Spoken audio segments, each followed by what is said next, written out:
Bom, o doutor João tem um tempo curto aqui, eu não quero nem perder tempo. Doutor João, vou começar assim, rapidinho. A pergunta mais básica que estão me fazendo aqui é assim: quais são as expectativas para a revisão da vida toda daqui para frente? Morreu, não morreu? Temos uma esperança? A esperança ela não pode morrer, mas hoje está muito difícil reverter a decisão do Supremo de quinta-feira passada. Hoje, agora há pouco, eu e Murilo, nós tivemos uma conversa com Ciro Gomes, que é o vice-presidente do PDT, explicando para ele a necessidade do PDT assinar os embargos de declaração, porque nós, como amigos da corte, nós não podemos. Quem pode é o PDT, porque ele é o autor da ação. Dificilmente o PT, o PSB ou o PCdoB, eu acho que é o outro partido que havia assinado a ADI, faça. Então, nós fomos atrás do PDT, nos atendeu muito bem presencialmente agora aqui em São Paulo, o doutor Ciro Gomes, para que a gente consiga embargar a decisão do Supremo Tribunal Federal com relação à revisão da vida toda de semana passada, mas isso é um pouquinho difícil, a gente acha difícil reverter essa decisão.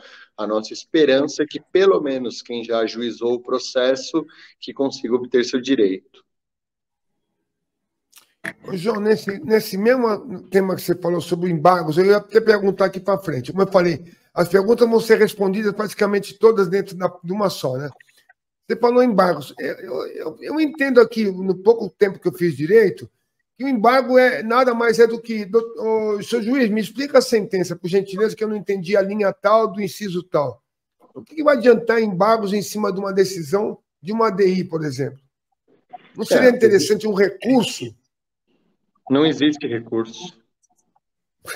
Complicou mais ainda. Não existe. Para o controle concentrado, que são os casos das ADIs, o que existe são os embargos. E a parte pode embargar, o amigo da corte não.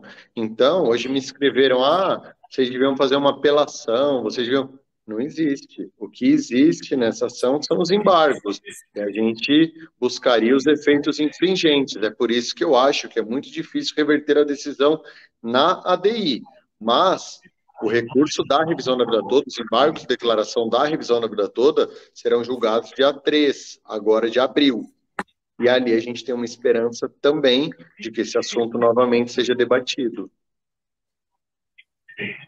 Doutor, referente, por exemplo, aos processos que já estão em andamento, qual a sua expectativa que isso seja mantido? As decisões, como um que eu tenho aqui, deixa eu até mostrar para o senhor, peraí. Esse aqui, por exemplo, que eu tenho já, sentença proferida, data de pagamento, parou-se porque desde do destaque do Moraes não se pôde dar andamento em nenhum processo, né? Sim, correto. A suspensão foi nacional. Isso. E se eu acho que o STF pode manter isso? Há probabilidade, não há probabilidade? Olha, é complicado eu falar para as pessoas, ainda mais pessoas idosas que estão aguardando por anos esse direito, e eu criar nela uma expectativa que eu não possa corresponder no futuro. A gente vai continuar lutando, a gente vai continuar brigando por esse direito, porém eu não quero iludir ninguém. Eu prefiro que a pessoa saia brava comigo nessa live do que eu fale algo que eu não possa cumprir. Eu não sei. A gente tem fundamento jurídico para isso, porém depende de uma decisão do Supremo Tribunal Federal. Podem ter certeza que a gente vai brigar por isso. Agora, a questão de conseguir, aí já é uma outra história. Então, eu não sei, eu tenho a esperança, mas eu espero que aconteça. Não tenho a certeza de que vai acontecer, e nenhum indício de que vai acontecer. O senhor acha que a OAB Nacional vai dar alguma nota sobre isso, sobre o que foi acontecendo no STF? Que, aliás, doutor, eu quero dar parabéns aqui pela sua aula de direito previdenciário para o Flávio Dino, viu? Obrigado. Eu bati palmas aqui em casa, que eu fiquei assim, falei, pô, até que enfim alguém levantou para falar isso. Aí, quando eu fui ver, era o João Badari. Porque ele cravou dentro do plenário do Supremo, algumas vezes, dizendo que não existia em nenhum ponto na legislação previdenciária a possibilidade da utilização de todos os salários de contribuição na vida contributiva. o seu José, por exemplo, que contribuiu antes do Plano Real e poderia usar toda a sua vida contributiva. Ele chegou a falar em 5 anos, eu desconheço esse prazo de 5 anos, mas ele falou sobre os 36 meses, como era na lei antiga, porém, todavia, entretanto, o que ele estava julgando, que era a Lei 9876 de 99, ela diz que quem se filiou posteriormente a essa data vai ser utilizada toda a sua vida contributiva, os 80% maiores salários de contribuição da sua vida contributiva, a partir do Plano Real, a partir de julho de 94. E a emenda constitucional 103, agora de 13 de novembro de 2019, ela também diz isso, que entra toda a vida contributiva, você nem mais desconta os 20% menores. Então, ali, ele falou em alto e bom som. Quando a gente fala alto, parece que a gente está dizendo uma grande verdade, ainda mais vinda de um ministro do Supremo. Mas eu ouvi aquilo, eu já queria pedir a palavra, porém, foi para intervalo. Depois do intervalo, a primeira oportunidade que eu tive foi apenas esclarecer esse fato. Eu vi que o ministro Barroso, ele nos concedeu a palavra, mas de certa forma, eu acho que eles já estavam convencidos, né, que a tese dos aposentados seriam vencidas ali. Mas é isso, eu pedi a palavra, o Murilo pediu a palavra posteriormente para requerer o impedimento do ministro Gilmar Do Mendes, Gilmar porque Mendes. o ministro Gilmar Mendes, ele até fez sustentação oral nesse processo pela AGU. Então, nós sabemos que hoje o posicionamento do Supremo é que quem era AGU pode ser ministro do Supremo e pode julgar um processo que já havia entrado nele, mas essa decisão é posterior ao impedimento do ministro Gilmar Mendes. E ela não traz um efeito retroativo, ela não poderia retroagir para uma ação lá atrás, que ele mesmo alegou seu impedimento, trazendo com isso até mesmo a preclusão do seu ato. Mas é isso, a gente viu bastante coisa ali. Eu vi quem deu uma aula de direito previdenciário, constitucional e social. Se chama ministro Alexandre de Moraes. Com certeza. Esse deu gosto de ouvir ele falando. Mostrou, ele sabe mais da ação do que muito previdenciarista. Ele conhece o direito, ele explicava para todos, e eu teve uma hora que eu virei para o colega que estava do meu lado, Diogo, falei, Diogo, ele está explicando o que não precisava ser explicado pelo ministro, ele está explicando o básico, ele está sendo explicado como fosse algo muito complexo, e não é que uma regra de transição, ela é criada para abrandar o direito do segurado de escolher a melhor regra, sem criar um hibridismo, sem criar um pouquinho de uma, um pouquinho de outra. Mas, infelizmente, prevaleceu um critério econômico e político. E com relação à OAB, acho muito difícil que ela se manifeste. Vocês comentaram sobre o tema 773, mas esse tema não é para as ações com trânsito em julgado? Sendo que a revisão da via toda ainda está em trânsito julgado, né? Não foi transitada ainda, né? Na verdade, é o tema 733 do STF. Ele fala nas ações transitadas em julgado, só que aí tem uma questão. Quando você não recorre de uma parte, o INSS não recorreu por meio dos embargos dele, a maior parte, toda a parte de mérito dessa ação, ele não recorreu. Então, aquilo ali transitou em julgado dentro da revisão da vida toda. O INSS, quando ele recorre, quando ele faz, não é nem recurso, quando ele faz os embargos, ele não questiona mais o mérito da ação, o direito ou não, a possibilidade ou não da utilização da regra permanente quando a transitória for mais desfavorável. Então, aquilo ali transitou. Por quê? Não cabe mais recurso, já passou do prazo dele recorrer àquilo ali. É nessa a nossa linha de raciocínio para que esse tema seja aplicado para as pessoas que já entraram com a ação. E nesse caso, o tema 334 de 2013, que dá direito ao melhor benefício, não poderia ser usado como referência, além do tema 733? Perfeito, perfeito.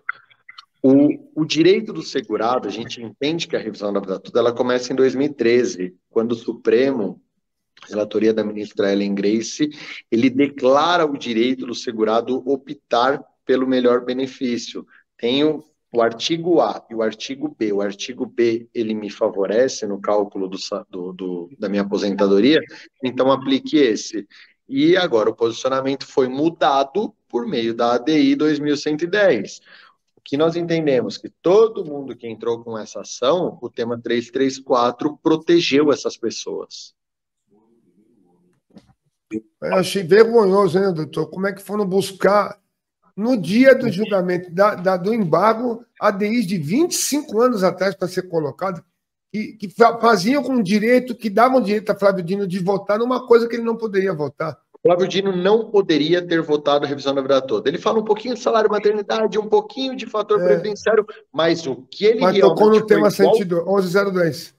O que ele foi igual um leão para cima foi a revisão da vida toda. Só que a revisão da vida toda, o ministro Flávio Dino não poderia votar, porque ele sucedeu a cadeira da ministra Rosa Weber, que já havia votado. Mas aquilo ali, o que aconteceu ali, todo mundo sabe. Nós ganhamos a revisão da vida toda. Dentro das 4 linhas, aquilo ali foi uma manobra. Vamos lá. Nós sabemos que o controle concentrado, o pedido é aberto, você pode estender o pedido como eles fizeram, mas pegaram uma ADI que estava dormindo, um processo de 1999, e é até interessante, essa ADI foi proposta pelo governo PT, que é o governo que hoje, por meio da própria ADI, derrubou a revisão da vida toda. Vamos lá. Nós pegamos uma ação de 99, que estava parada, que discutia fator previdenciário. O fator previdenciário foi tratado por segundos, no máximo minutos ali, mas o escopo era a revisão da vida toda. Era derrubar esse monstro que foi criado, que hoje até o UOL noticiou, STF e Fazenda desarmam bomba relógio de $500 bilhão. O custo nunca foi esse. Então, por algo, foi criada uma narrativa inverídica em torno dessa ação, e essa ação foi derrubada no plenário por meio de uma ação que não tratava dela, por um rito, nós vimos ministros ali que pareciam que eles estavam advogando para o INSS a vontade de tirar esse direito do aposentado. Diniz Danin. Eu vi o ministro Barroso muito empenhado. Não, o ministro Barroso é indiscutível. Só dele ter colocado essas ADI já não tem o que discutir. Já, porque foi passada na frente da revisão da vida toda. Tinha hora que no intervalo entre um voto e outro, olha, eu tenho 2 notícias boas e uma ruim. Era tudo induzindo que a Previdência ia quebrar. Sabe, que o aposentado era o peso da nação. Essa conta ridícula, eu chamo de ridícula porque, assim, eu tenho aqui aquele estudo que o Eduardo fez, você deve saber, né? Sim. Muito bem feito, que diz que no total, você super valorizando o total de ações que temos hoje do RBT, seriam 61 mil ações.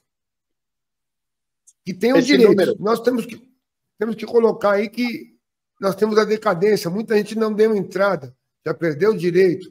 Então, você colocar isso na ponta do lápis, você sendo maior, assim, estimando, assim, supervalorizando, não chegaria a 5 bilhões de reais. Eles me colocam 480 bilhões. Se você pega de forma muito pragmática, de forma muito empírica do dia a dia dessa ação, muito mais fácil fazer isso. Nós temos a AGU para fazer o cálculo de 480, na verdade não são 480, são 360, que na LDO entrou como 480. 360, ela fala que esse impacto seria para 52 milhões de possíveis pedidos de revisão da vida toda. Nós temos em torno de 60 mil, então um número 1000 vezes menor. Ou seja, esse custo de 360 bilhões seria 1000 vezes menor, de forma prática. Então é isso, esse número não corresponde à realidade. Nós juntamos estudos, levamos para todos os ministros pareceres, demonstrando que o custo era inverídico, mas, infelizmente, prevaleceu. I wish I knew